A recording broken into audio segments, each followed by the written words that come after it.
Hello friends, welcome to my channel. ಎಲ್ಲರೂ ಹೇಗಿದ್ದೀರಾ? ಎಲ್ಲರೂ ಚೆನ್ನಾಗಿದ್ದೀರಾ ಅಂತ ಭಾವಿಸ್ತಾ ಇವತ್ತಿನ ಈ ವಿಡಿಯೋನ ನಾನು ಸ್ಟಾರ್ಟ್ ಮಾಡ್ತಾಯಿದ್ದೀನಿ. ಇವತ್ತು ನಾನು ವಿಡಿಯೋನ ಮಧ್ಯಾಹ್ನದಿಂದ ಸ್ಟಾರ್ಟ್ ಮಾಡ್ತಾಯಿದ್ದೀನಿ. ಈ ವಿಡಿಯೋ ನಿಮಗೆ ಇಷ್ಟ ಆದರೆ ದಯವಿಟ್ಟು ಚಾನಲ್ನ ಸಬ್ಸ್ಕ್ರೈಬ್ ಮಾಡ್ಕೊಳ್ಳೋದನ್ನು ಮರಿಬೇಡಿ, ಹಾಗೆ ಲೈಕ್ ಕೂಡ ಮಾಡಿ. ಈಗ ನಾನು ವಿಡಿಯೋಗೆ ಬರ್ತೀನಿ. ಮೊದಲನೇದಾಗಿ ನಾನು ಮಧ್ಯಾಹ್ನ ಸ್ಕೂಲಿಗೆ ಅವನು ಹೋಗಿದ್ದು ಬರೋ ಅಷ್ಟರಲ್ಲಿ ಹೋಗಿ ಬ್ಯಾಗ್ ತಂದಿದ್ದೆ. ಇದು ಮೊದಲು ಬ್ಯಾಗ್ ಅಂತ ಕೊಟ್ಟಿದ್ವಿ, ಅದು ತುಂಬ ದೊಡ್ಡದು, ಅವನಷ್ಟೇ ಉದ್ದ ಇದೆ, ಬೇಡ ಅಂತ ಹೇಳಿ ಅವ್ರ ಕ್ಲಾಸ್ ಟೀಚರ್ ಹೇಳಿದ್ರು. ಅದಕ್ಕೆ ಒಂದು ಲಂಚ್ ಬ್ಯಾಗ್ ಮತ್ತು ಒಂದು ಸ್ಕೂಲ್ ಬ್ಯಾಗನ್ನು ತಂದ್ವಿ. ನೆಕ್ಸ್ಟ್ ಇನ್ನು ವಿಡಿಯೋ ಕಂಟಿನ್ಯೂ ಮಾಡೋಕ್ಕಾಗಲಿಲ್ಲ. ಅವನಿಗೆ ಸ್ವಲ್ಪ ಊಟ ಮಾಡಿಸಿ ಬಟ್ಟೆ ಎಲ್ಲ ಚೇಂಜ್ ಮಾಡಿ ಅವನ್ನ ಮಲಗಿಸಿ ಫಸ್ಟ್ಗೆ ಇಲ್ಲಿ ರಾಗಿ ಸರಿನ ಅವನಿಗೆ ಮಾಡಿಟ್ಕೊಂಡು ನನಗೂ ಒಂದು ಗ್ಲಾಸ್ ಅಷ್ಟು ಇಟ್ಕೊಂಡು ನೆಕ್ಸ್ಟ್ ಇಲ್ಲಿ ಸೊಪ್ಪೆಲ್ಲ ಬಿಡಿಸಿಟ್ಟು ಅವ್ನು ಮಲಗಿರ್ಬೇಕಾದ್ರೇ ಮಾಡ್ಕೊಳ್ಳೋಣ ಅಂತ ಹೇಳಿ ಹೋಗಿ ಅವನ್ನ ಓಡಾಡಿಸ್ಕೊಂಡು ಮನೆಗೆ ಬಂದಾಯಿತು. ಈಗ ಈ ಹೂವನ್ನೆಲ್ಲ ಬಿಡಿಸಿ ಅಡುಗೆ ಮಾಡೋಕ್ಕೂ ಕೂಡ ಇಟ್ಟು ಊಟ ಎಲ್ಲ ರೆಡಿ ಆಗಿತ್ತು. ಅಷ್ಟರಲ್ಲಿ ಹಸ್ಬೆಂಡ್ ಬಂದರು. ಅವನಿಗೆ ರ್ಯಾಪರ್ ಹಾಕಬೇಕು ಬುಕ್ಗೆ ಅಂತ ಹೇಳಿದರು ಸ್ಕೂಲ್ನಲ್ಲಿ. ಅದಕ್ಕೇ ನಾನು ಏನು ಮಾಡಿದ್ದೀನಿ ಅಂದರೆ ಮೊದಲಿಗೆ ರ್ಯಾಪರ್ನ ಬುಕ್ಗೆಲ್ಲ ನೀಟಾಗಿ ಹಾಕಿ ನಾನು ಅರ್ಧ, ಹಸ್ಬೆಂಡ್ ಅರ್ಧ ಹಾಕಿದ್ರು. ನಾನೊಂದು 3 ಬುಕ್ ಹಾಕಿದೆ, ಹಸ್ಬೆಂಡ್ ಒಂದು 4 ಬುಕ್ಗೆ ಹಾಕಿದ್ರು. ಮತ್ತು ಅದಕ್ಕೆ ಲೇಬಲ್ ಹಾಕಿ ನೀಟಾಗಿ ಹೆಸರೆಲ್ಲ ಬರಿಬೇಕು ಅಂತ ಹೇಳಿದ್ರಲ್ಲ, ಅದನ್ನು ರೆಡಿ ಮಾಡ್ಕೊತಾ ಇದ್ದೀನಿ. ಇದು ಇಲ್ಲಿ ಇದು ಮಿಸ್ಸಾಗಿ ಆ್ಯಡ್ ಆಗಿಬಿಟ್ಟಿದೆ ಕ್ಲಿಪ್ಪು, ನೋಡ್ತಾ ಇರ್ಬೋದಲ್ವ. ಇದು ನಮ್ಮ ಪಾಪು ಮಾಡಿರೋದು. ನಾನು ಮತ್ತು ಹಸ್ಬೆಂಡ್ ಕೂತ್ಕೊಂಡಿಬ್ಬರು ರ್ಯಾಪರ್ ಹಾಕ್ತಾಯಿದ್ದೀವಿ. ನೋಡಿ ಅವ್ನು ಯಾವ ರೀತಿ ವೀಡಿಯೋ ಮಾಡಿದ್ದಾನೆ ಅಂತ ಹೇಳಿ. ಓ ಯಪ್ಪ, ನನ್ನ ಮಗ ಬಿಟ್ಬಿಟ್ರೆ ಎಲ್ಲನೂ ಕಲ್ತ್ಕೊಂಡ್ಬಿಡ್ತಾನೆ. ವೀಡಿಯೋ ಮಾಡಿಕೊಡ್ತೀನಿ ಮಮ್ಮಿ, ಕೊಡು ಫೋನ್ನ ಅಂತ ಹೇಳ್ತಾನೆ. ನಾನು ಫೋನ್ ಕೊಡೋಲ್ಲ ಅಷ್ಟೇ ಭಯಕ್ಕೆ. ಈಗ ಫೈನಲಿ ನೈಟ್ ಮಲಗಿದ್ದು ಬೇಗ ಬೆಳಗ್ಗೆ ಎದ್ದಿದ್ದು ಆಯಿತು. ಈಗ ತಿಂಡಿಗೆ ನಾನು ರೆಡಿ ಮಾಡ್ಕೊತಾ ಇದ್ದೆ. ಇವಾಗ ಸುಮಾರು 7 ಗಂಟೆ ಆಗಿತ್ತು. ಅವನಿಗೆ ಹಾಲು ಇಟ್ಕೊಟ್ಟು ಅವನ್ನ ಎದಳಿಸಿ ಮೊದಲಿಗೆ ಇಲ್ಲಿ ಪಲಾವ್ ಮಾಡ್ಕೊತಾ ಇದ್ದೀವಿ. ಇದನ್ನು ಸಿಂಪಲ್ಲಾಗಿ ರೆಸಿಪಿನ ಹೇಳಿಬಿಡ್ತೀನಿ, ಅಂದರೆ ಡಿಟೇಲಾಗಿ ತೋರಿಸಿಲ್ಲ. ಮೊದಲು 1-2 ವಿಡಿಯೋದಲ್ಲಿ ತೋರಿಸಿದ್ದೀನಿ, ಅದಕ್ಕೆ ಸಿಂಪಲ್ಲಾಗಿ ಹೇಳಿಬಿಡ್ತೀನಿ. ಏನಕ್ಕೆ ಅಂದರೆ ಇದಕ್ಕೆ ರಾತ್ರಿ ನೆನೆಸಿಟ್ಟಿರೋಂಥ ಬಟಾಣಿನ ಇಟ್ಕೊಂಡಿದ್ದೀನಿ. ಮೊದಲಿಗೆ ಒಂದು ಪಾತ್ರೆಗೆ ಎಣ್ಣೆನ ಹಾಕ್ಕೊಳ್ಳಿ. ಅದಕ್ಕೆ ನಿಮಗೆ ಬೇಕಾಗಿರುವಂಥ ಪಲಾವ್ ಮಸಾಲೆಗಳು ಅಂದರೆ ಪಲಾವ್ ಎಲೆ, ಪೈನಾಪಲ್ ಹೂ ಮತ್ತು ಮರಾಠಿ ಮೊಗ್ಗು ಇಷ್ಟನ್ನು ಹಾಕಿ ಸ್ವಲ್ಪ ಸೋಂಪು ಹಾಕಿದ್ರೆ ತುಂಬಾ ಟೇಸ್ಟ್ ಚೆನ್ನಾಗಿ ಬರುತ್ತೆ. ಹಾಕಿ ಅದನ್ನು ಚೆನ್ನಾಗಿ ಸ್ವಲ್ಪ ಸ್ಮೆಲ್ ಘಮ ಬರೋ ತನಕ ಅದನ್ನು ಫ್ರೈ ಮಾಡ್ಕೊಬೇಕು. ಮತ್ತು ತರಕಾರಿ ಯಾವ ಕಾಳು ನೆನೆಸ್ಕೊಂಡಿರ್ತೀರ ಅದು, ನೀವು ರಾಜ್ಮಾ ಯೂಸ್ ಮಾಡೋದಾದರೆ ರಾಜ್ಮಾ ಕೂಡ ಹಾಕ್ಬೋದು. ನೆಕ್ಸ್ಟು ಇಲ್ಲಿ ರುಬ್ಬಿಟ್ಕೊಂಡಿರೋಂಥ ಖಾರ ಹಾಕ್ತಾಯಿದ್ದೀನಿ. ಖಾರ ರುಬ್ಬಲಿಕ್ಕೆ ಈರುಳ್ಳಿ, ಬೆಳ್ಳುಳ್ಳಿ, ಶುಂಠಿ, ಕೊತ್ತಂಬರಿ ಸೊಪ್ಪು, ಮೆಣಸಿನ್ಕಾಯಿ, ಮತ್ತು ಬೇಕು ಅಂದರೆ ಕಾಯಿ ಹಾಕೊಬೋದು, ಬೇಡ ಅಂದರೆ ಇಲ್ಲ. ನಾನು ಕಾಯಿ ಯೂಸ್ ಮಾಡಿಲ್ಲ ಇಲ್ಲಿ. ಪುದೀನ ಇಷ್ಟನ್ನು ಹಾಕಿ ಚೆನ್ನಾಗಿ ರುಬ್ಕೊಂಡು ಅದನ್ನು ಚೆನ್ನಾಗಿ ಪೇಸ್ಟ್ ಥರ ಗ್ರೈಂಡ್ ಮಾಡಿಕೊಂಡು ಇದಕ್ಕೆ ಆ್ಯಡ್ ಮಾಡ್ಕೊಬೇಕು. ಎಷ್ಟಾಯಿತೆ ಅಷ್ಟು ಹಾಕಿದ್ದೀನಿ ಫ್ರೆಂಡ್ಸ್, ಯಾವುದ್ಯಾವ್ದು ಐಟಮ್ ಇಲ್ಲ ಅದು ಹಾಕಿಲ್ಲ. ಪುದೀನ ಇರಲಿಲ್ಲ, ಕಾಯಿ ಕೂಡ ಇರಲಿಲ್ಲ. ಕಾಯಿ ಇದ್ದರೂ ನಾನು ಸಾಂಬಾರ್ಗೆ ಹಾಕ್ತೀನಿ ಜಾಸ್ತಿ, ಈ ರೀತಿ ಪಲಾವ್ಗೆಲ್ಲ ಯೂಸ್ ಮಾಡೋದಿಲ್ಲ. ಈಗೇನು ಗ್ಲಾಸ್ ತೋರಿಸ್ತಾ ಇದ್ದೀನಿ, ಈ ಗ್ಲಾಸಲ್ಲಿ 2 ಗ್ಲಾಸಷ್ಟು ಅಕ್ಕಿಗೆ 4 ಗ್ಲಾಸಷ್ಟು ನೀರು ಹಾಕಬೇಕು, ಅಳತೆಗೆ ಅಂತ ಇಟ್ಕೊಂಡಿರೋದು. ಮತ್ತು ಇಲ್ಲಿ ತಿಂಡಿ ಮಾಡ್ತಾನೆ ಮನೆಯೆಲ್ಲ ಕ್ಲೀನ್ ಮಾಡ್ಕೊಬಿಡೋಣ ಅಂದ್ಬಿಟ್ಟು ಹೇಳ್ಬಿಟ್ಟು ಮೊದಲಿಗೆ ಒಂದು ಬಟ್ಟೆ ತಗೊಂಡು ಒರೆಸ್ಕೊತಾ ಇದ್ದೀನಿ. ಅಂದರೆ ಬಟ್ಟೆಯಿಂದ ಇದನ್ನೇನು ಮಾಡ್ತೀನಿ, ನೀಟಾಗಿ ವೈಪ್ ಮಾಡ್ಕೊತೀನಿ. ಸುಮ್ಮನೆ ಪರ್ಕೆಲೆಲ್ಲ ಗುಡಿಸಿದ್ರೆ ಅಡುಗೆ ಮನೆ ಅಷ್ಟು ಕ್ಲೀನ್ ಆಗೋದಿಲ್ಲ, ಅದಕ್ಕೆ ಬಟ್ಟೆನಲ್ಲಿ ವೈಪ್ ಮಾಡ್ಕೊತಾ ಇದ್ದೀನಿ ನಾನು. ಬಟ್ಟೆನೆಲ್ಲ ವೈಪ್ ಮಾಡ್ಕೊಂಡು ಮುಗಿದ್ಮೇಲೆ ಒಂದು ವಿಷಯ ಹೇಳಬೇಕಿತ್ತು ಫ್ರೆಂಡ್ಸ್. ಇದು ಸ್ವಲ್ಪ ದಿನದಲ್ಲಿ ನನ್ನ ಕಿವಿಗೆ ಬಿದ್ದಂಥ ವಿಷಯ ಇದು. ಏನು ಅಂದರೆ, ಹೇಗೆ ನಾವು ಕಡಿಮೆ ಆದಾಯ ಇದ್ದರೂ ಕೂಡ ದೊಡ್ಡ ರಿಚ್ ಆಗಿ ಅವ್ರು ಈಗ ಬದುಕ್ತಾ ಇದ್ದಾರೆ ಅಂತ ನೋಡಿ ಹೊಟ್ಟೆ ಉರ್ಕೊಳ್ಳೋ ಬದಲು ಅದನ್ನೇ ನಾವು ನಮ್ಮ ಲೈಫ್ಗೆ ಮೋಟಿವೇಟ್ ಆಗಿ ತಗೊಬೋದು. ಹೇಗೆ ಅಂದರೆ, ಇದೊಂದು ಸಣ್ಣ ಕತೆ ಕೇಳಿಸ್ಕೊಳ್ಳಿ. ಇಲ್ಲಿ ಇಬ್ಬರು ಕಪಲ್ಸ್ ಮದುವೆ ಆಗ್ತಾರಂತೆ, ಅಂದರೆ ಅರೇಂಜ್ಡ್ ಮ್ಯಾರೇಜು. ಅವ್ರ ಹಸ್ಬೆಂಡ್ ಚಾರ್ಟೆಡ್ ಅಕೌಂಟೆಂಟ್ ಆಗಿರ್ತಾರೆ. ಆದರೂ ಕೂಡ ಅವರು ತುಂಬಾ ಸಿಂಪಲ್ಲಾಗಿ ಮದುವೆನ ಆಗೋಣ ಅಂತ ಪ್ಲ್ಯಾನ್ ಮಾಡ್ಕೊತಾರೆ. ಮದುವೆಗೆ ಏನೆಲ್ಲ ಖರ್ಚು ಆಗಬೇಕಾಗಿತ್ತು ಅದನ್ನೆಲ್ಲ ಅವರು ಉಳಿಸಿ ಇಟ್ಕೊಂಡು ಮದುವೆ ಆಯಿತು, ಎಲ್ಲ ಆಯಿತು. ಒಂದು ಫ್ಲ್ಯಾಟನ್ನು ಖರೀದಿ ಮಾಡ್ತಾರೆ. ಅವರ ಉಳಿಕೆ ಮತ್ತು ಮದುವೆದು ಏನು ಉಳಿಸಿದ್ರು ಅದು ಎಲ್ಲನೂ ಸೇರಿ ಒಂದು ಫ್ಲ್ಯಾಟನ್ನು ಖರೀದಿ ಮಾಡಿ ಬಾಡಿಗೆ ಕಟ್ಟೋದು ಅವ್ರಿಗೆ ಅಲ್ಲಿ ತಪ್ಪೋಯ್ತು. ಮತ್ತು ಒಂದು ಸ್ವಂತ ಮನೆ ಅನ್ನೋ ಒಂದು ಖುಷಿ ಕೂಡ ಆಯಿತು. ಆ ಫ್ಲ್ಯಾಟಲ್ಲಿ ಇದ್ದು ಅಲ್ಲೂ ಕೂಡ ತುಂಬಾ ಸೇವಿಂಗ್ಸ್ ಎಲ್ಲ ಮಾಡಿ ಅದು ಲೈಫ್ ಲೀಡ್ ಮಾಡಬೇಕು ಮಾಡ್ತಾರೆ. ಬೇಕಾಬಿಟ್ಟಿಯಾಗಿ ಖರ್ಚು ಮಾಡೋದು ಅದನ್ನೆಲ್ಲ ನಿಲ್ಲಿಸಿ ಅವರು ದುಡ್ಡೆಲ್ಲ ಉಳಿಸಿ ಆ ಫ್ಲ್ಯಾಟನ್ನು ಕೂಡ ಕೊಟ್ಬಿಡ್ತಾರಂತೆ. ಫ್ಲ್ಯಾಟೆಲ್ಲ ಕೊಟ್ಟು ಇವ್ರು ಏನು ಸೇವ್ ಮಾಡಿದ್ರು ಅದ್ರ ಜೊತೆಗೆ ಒಂದು ಸೈಟನ್ನು ತಗೊಂಡು 4 ಫ್ಲೋರ್ ಮನೇನ ಕಟ್ತಾರಂತೆ. ಒಂದೊಂದು ಫ್ಲೋರಲ್ಲಿ 2 ಮನೆ ಇರಬೇಕು. ಆ ರೀತಿ ಆ ಮನೇನ ಕಟ್ಟಿದ ಮೇಲೆ ಒಂದೊಂದು ಮನೆಗೂ ಕೂಡ ಇಷ್ಟಿಷ್ಟು ಬಾಡಿಗೆ ಅಂತ ಫಿಕ್ಸ್ ಮಾಡಿ ಎಲ್ಲ ಮನೆಯೂ ಬಾಡಿಗೆಗೆ ಬಿಡ್ತಾರಂತೆ. ಅದೇ ಒಂದು ಮನೆಯಲ್ಲಿ ತಾವಿಟ್ಕೊತಾರಂತೆ. ಅದೇ ಮನೇನ ಅವರು ದೊಡ್ಡದಾಗೂ ಮಾಡ್ಕೊಂಡಿಲ್ಲ, ಹಾಗೆ ಬೇರೆ ಸಪ್ರೇಟಾಗೂ ಕಟ್ಕೊಳ್ಳಿಲ್ಲ, ಅದೇ ಮನೇಲಿ ಇದ್ರಂತೆ. ನಂತರ ವರ್ಷಗಳ ಕಳೆದ ನಂತರ ಬಾಡಿಗೆ ಮತ್ತು ಅವರ ಹಸ್ಬೆಂಡ್ ಕೂಡ ಒಂದು ಒಳ್ಳೆ ಜಾಬಲ್ಲಿ ಇದ್ದರು, ಎಲ್ಲ ಉಳಿಸಿ ಮತ್ತೆ ಇದೇ ರೀತಿ ಇನ್ನೊಂದು ಮನೆ ಕಟ್ತಾರಂತೆ. ಇನ್ನೊಂದು ಸೈಟ್ ತಗೊಂಡ್ರು, ಇನ್ನೊಂದು ಮನೆ ಕಟ್ಟೋರು. ಜನ ಎಲ್ಲ ಅವರ ರಿಲೇಷನ್ ಎಲ್ಲ ಯೋಚನೆ ಮಾಡ್ತಿರಂತೆ, ಅದಲ್ಲ ನೀವು ಒಳ್ಳೆ ಮನೆ ಕಟ್ಕೊಳ್ಳೋದಲ್ಲದೆ ನೀವು ಯಾಕೆ ಈ ರೀತಿ ಮಾಡ್ತಾ ಇದ್ದೀರಾ, ಬೇರೆ ಬೇರೆ ಮನೆ ಕಟ್ಟಿ ಬಿಡೋದು ಬದಲು ನೀವು ಮೊದಲು ಒಂದು 2ಪ್ಲೆಕ್ಸೋ 3ಪ್ಲೆಕ್ಸೋ ಮನೆ ಕಟ್ಕೊಳ್ಳಿ, ನಿಮಗೂ ಒಂದು ಅನುಕೂಲ ಆಗುತ್ತೆ ಅಲ್ವಾ, ಆಮೇಲೆ ಬೇಕಾದರೆ ಬಾಡಿಗೆ ಮನೆಯೆಲ್ಲ ಕಟ್ಟಿದ್ದಿದ್ದೆ ಅಂತ ಹೇಳ್ತಾರಂತೆ. ಆದರೆ ಅವರು ಯಾರ ಮಾತನ್ನು ಕೇಳದೆ ನಾವು ಸ್ವತಃ ಈ ರೀತಿಯೇ ಬೆಳಿಬೇಕು ಅಂತ ಹೇಳಿ ಯೋಚನೆ ಮಾಡ್ಕೊಂಡು ಗಂಡ ಹೆಂಡತಿ ಮಾತಾಡಿಕೊಂಡು ಇದೇ ರೀತಿ ಮತ್ತೆ ಅದೇ ರೀತಿ 8 ಮನೆಗಳನ್ನ ಬಿಲ್ಡ್ ಮಾಡಿದ್ರು. ಅಂದರೆ 4 ಫ್ಲೋರು ಮಾಡಿದ ನಂತರ ಅದರಲ್ಲೂ ಕೂಡ ಇದೇ ರೀತಿ ಬಾಡಿಗೆನ ಫಿಕ್ಸ್ ಮಾಡಿದ್ರು.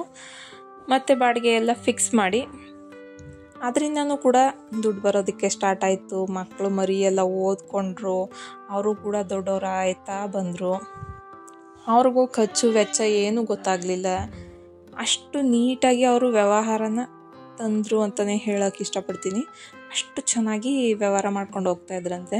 ಅಂದರೆ ಇದು ನಮ್ಮ ರಿಲೇಷನ್ದಲ್ಲ ವಿಚಾರ, ಬೇರೆ ಯಾರೋ ನನಗೆ ಹೇಳಿದ್ದು. ಅದಾದ ನಂತರ ಅವರು ಇನ್ನೂ ಒಂದು 4 ವರ್ಷ ಕಳೀತಿದ್ದಂತೆ ಮತ್ತೆ ಒಂದು ಸೈಟ್ ತಗೊಂಡ್ರಂತೆ. ಆವಾಗ ಇನ್ನು ಬೇಡಪ್ಪ ಸಾಕು, 2 ಇದೆ ಮನೆ, ಟೋಟಲ್ 8 × 8 16 ಆಯಿತು, ಸಾಕು ಇಷ್ಟು ಬಾಡಿಗೆ, ಇದರಲ್ಲೇ ಬೇಜಾನ್ ಬರುತ್ತೆ, ಇನ್ನು ಮುಂದಕ್ಕೆ ನೋಡ್ಕೊಳ್ಳೋಣ ಅಂತ ಹೇಳಿ ಆ ಮನೇಲಿ ಮೊದಲೇನಿದ್ರು ಆ ಮನೇನ ಬಿಟ್ಟು ಈ ಮನೆಗೆ 3ಪ್ಲೆಕ್ಸ್ ಮನೇನ ಕಟ್ಕೊಂಡು ಆವಾಗ ಈ ಮನೆಗೆ ಶಿಫ್ಟ್ ಆದ್ರಂತೆ. ಅಲ್ಲಿ ತನಕ ಒಂದು ರೇಂಜಲ್ಲಿ ಸೆಟ್ಲಾಗಿದ್ದರು, ಮಕ್ಕಳು ಓದ್ತಾ ಇದ್ದರು, ಅವ್ರ ಜೀವನ ಕೂಡ ತುಂಬಾ ಕಟ್ಟು ಬಿಕ್ಕಟ್ಟು ರೀತಿ ಏನೂ ಇರಲಿಲ್ಲ, ಒಂದು ಲೆವೆಲ್ಗೆ ಅವರು ಸೆಟಪ್ ಆಗಿದ್ರು. ನೋಡಿ ಫ್ರೆಂಡ್ಸ್, ಇದೇ ರೀತಿ ಇದೇ ವಿಷಯದಲ್ಲಿ ಬಡವರಾಗೆ ಉಳಿಯೋದು, ಮಿಡಲ್ ಕ್ಲಾಸ್ ಅವರು ಆ ಕಡೆನೂ ಇಲ್ಲ ಈ ಕಡೆನೂ ಇಲ್ಲ ಅನ್ನೋ ರೀತಿ ಸಿಕ್ಕಾಕೊಳ್ಳೋದು, ಶ್ರೀಮಂತರೇ ಆಗ್ತಾ ಹೋಗೋದು. ನಮ್ಮ ಕಡೆ ಎಲ್ಲ ನಾವು ಮದುವೆ ಎಲ್ಲ ಮಾಡಿಕೊಂಡ್ರೆ ಹೇಗೆ ಅಂದರೆ minimum 6 to 10 lakh, maximum 20 to 30 lakhs middle class ಫ್ಯಾಮಿಲಿಯವರೇ ಈ ರೇಂಜಲ್ಲಿ ಖರ್ಚು ಮಾಡಿದ್ರೆ ಇನ್ನು ಎಲ್ಲಿ ಬಂತು ಲೈಫ್ ಸೆಟ್ಲ್ ಆಗೋದು ಅಲ್ವಾ.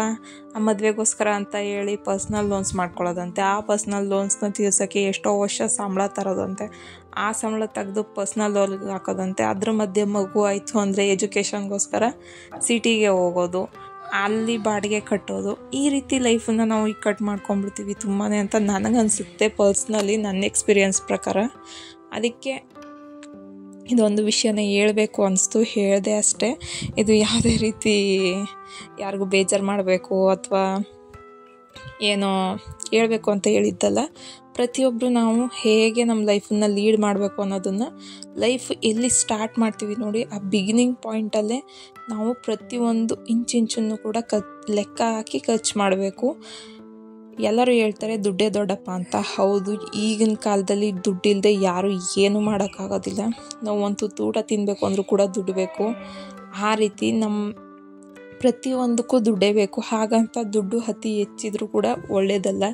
ಹಾಗಂತ ದುಡ್ಡೇ ಬೇಡ ನಾವು ಹಾಗೆ ಬದುಕ್ತೀವಿ ಅನ್ನೋರು ಕೂಡ ಯಾರೂ ಇಲ್ಲ. ಅದಕ್ಕೆ ಮೊದಲನೇದಾಗಿ ಏನು ಹೇಳ್ತೀನಿ ಅಂದರೆ, ದುಡ್ಡನ್ನು ಆದಷ್ಟು ನೋಡ್ಕೊಂಡು ಖರ್ಚು ಮಾಡಿ. ಇಲ್ಲ ನಮ್ಗೆ ಇದೇ ಖರ್ಚು ಮಾಡ್ತೀವಿ ಅನ್ನೋರು ಅವ್ರಿಗೆ ನಾವು ಏನು ಹೇಳೋಕ್ಕಾಗೋದಿಲ್ಲ. ನಾನು ಹೇಳ್ತಾ ಇರೋದು ಮಿಡಲ್ ಕ್ಲಾಸ್ ಫ್ಯಾಮಿಲಿಯವ್ರಿಗೆ. ನೋಡಿಕೊಂಡು ಮಾಡ್ಕೊಂಡು ಖರ್ಚು ಮಾಡಬೇಕು, ಪ್ರತಿಯೊಂದನ್ನು ಲೆಕ್ಕಾಚಾರ ಇಟ್ಕೊಬೇಕು. ನಮ್ಮ ಆರೋಗ್ಯನ ನಾವು ಮೊದಲನೇದಾಗಿ ಕಾಪಾಡ್ಕೊಬೇಕು. ದುಡ್ಡಿಲ್ಲ ಅಂತ ಯೋಚನೆ ಮಾಡ್ತಾ ಕೂತ್ರೆ ಆರೋಗ್ಯ ಹಾಳಾಗೋದಂತೂ ಗ್ಯಾರಂಟಿ. ಆ ಆರೋಗ್ಯ ಹಾಳಾಗೋದ್ರಿಂದ ಮತ್ತಷ್ಟು ಸಾಲಗಳಾಗೋದು ಗ್ಯಾರಂಟಿ. ಅದಕ್ಕೆ ಏನು ಹೇಳ್ತೀನಿ ಅಂದರೆ, ಆದಷ್ಟು ದೇವ್ರನ್ನ ನಂಬಿ ನಿಮ್ಮ ಕೆಲಸದಲ್ಲಿ ನಿಮ್ಮನ್ನು ತೊಡಗಿಸ್ಕೊಳ್ಳಿ. ಆದಷ್ಟು ಲೈಫ್ನಲ್ಲಿ ಬ್ಯುಸಿಯಾಗಿರಿ. ಮತ್ತು ಏನು ಅಂದರೆ ದೇವ್ರನ್ನ ನಂಬಿ ಕೆಟ್ಟವರು ಯಾರೂ ಕೂಡ ಇಲ್ಲ ಫ್ರೆಂಡ್ಸ್. ಅದನ್ನು ನಾನು ಹೇಳಲಿಕ್ಕೆ ಇಷ್ಟಪಡ್ತೀನಿ. ಸೊ ಈಗ ವಿಡಿಯೋಗೆ ಬಂದುಬಿಡೋಣ. ಮೊದಲಿಗೆ ಕಸ ಎಲ್ಲ ಹೊಡೆದು ಹಸ್ಬೆಂಡ್ ನಾನು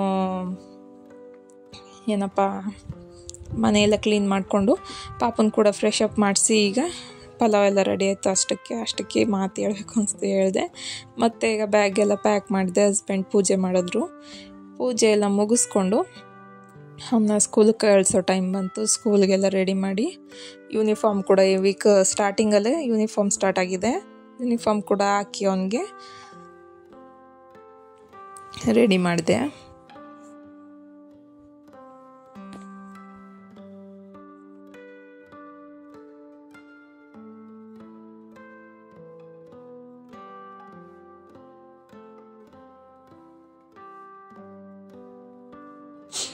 ಹಾಗೆ ಮಧ್ಯಾಹ್ನ ಹಾಗೆ ಹೋಯ್ತು.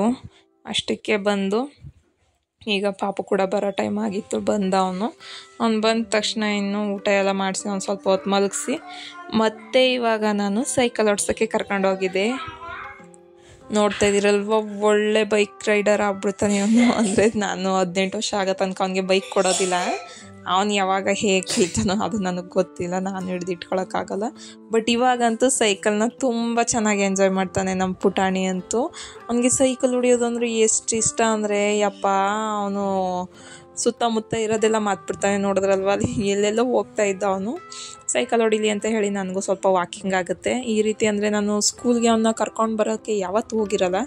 ಅವತ್ತು ಈ ರೀತಿ ಅಲ್ಲಿ ಲೇಔಟ್ ಇದೆ ಪಕ್ಕದಲ್ಲಿ, ಅಲ್ಲಿ ಸೈಕಲ್ ಓಡಿಸ್ಲಿಕ್ಕೆ ಕರ್ಕೊಂಡು ಹೋಗ್ತೀನಿ. ಸ್ಕೂಲ್ಗೆ ಹೋಗಿದ್ದು ಬಂದೆ ಅಂದರೆ ಮುಗೀತು ನನ್ನ ಕತೆ.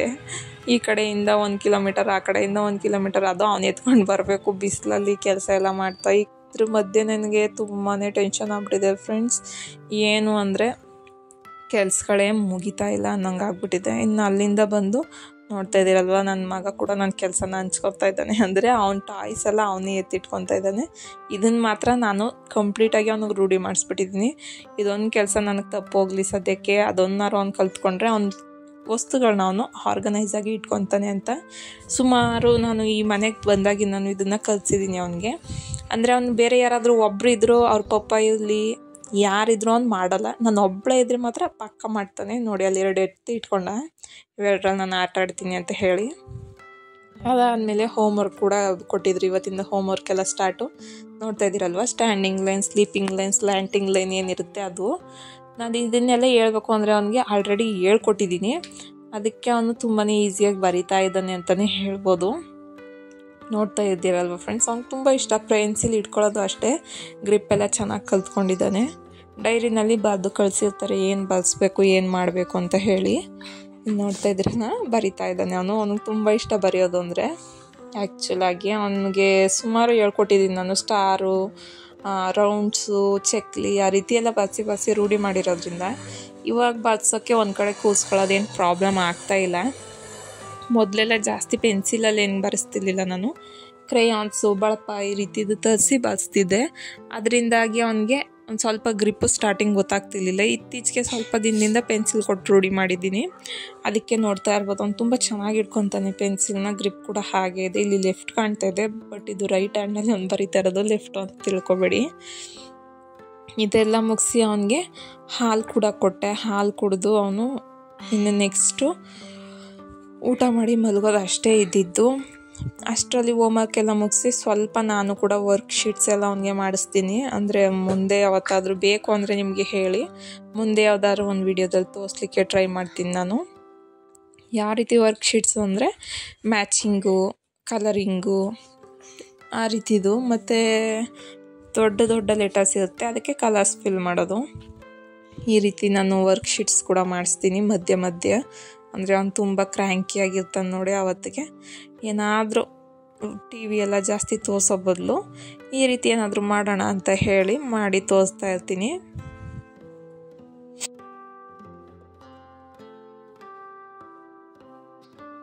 ಇವಾಗ ಅವನಿಗೆ ನಾನು ಏನು ಪೌಡರ್ ತೋರಿಸಿದ್ನಲ್ಲ ಅದ್ರದ್ದು ಹಾಲು ಕೂಡ ಕೊಡ್ತಾಯಿದ್ದೀನಿ.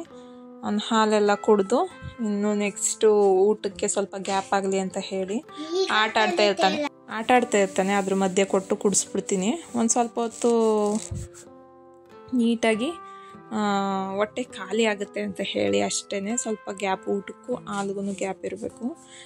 ಕೊಟ್ಟರೆ ಅವ್ನು ಪಡಗ ಅವ್ನು ಕುಡ್ಕೊತಾನೆ. ಚೆನ್ನಾಗಿದೆ ಪೌಡರ್, ನೀವು ಕೂಡ ಟ್ರೈ ಮಾಡಿ. ಅದರ ರೆಸಿಪಿನ ಈಗಾಗಲೇ ವಿಡಿಯೋದಲ್ಲಿ ನಾನು ಶೇರ್ ಮಾಡಿದ್ದೀನಿ. ಮೊದಲೇ ಒಂದಿನ ಶೇರ್ ಮಾಡಿದ್ದೆ, ಅದು ಏನೋ ಪ್ರಾಬ್ಲಮ್ ಆಗಿ ವಾಯ್ಸ್ ಇರಲಿಲ್ಲ. So thank you friends, thank you for watching. Bye.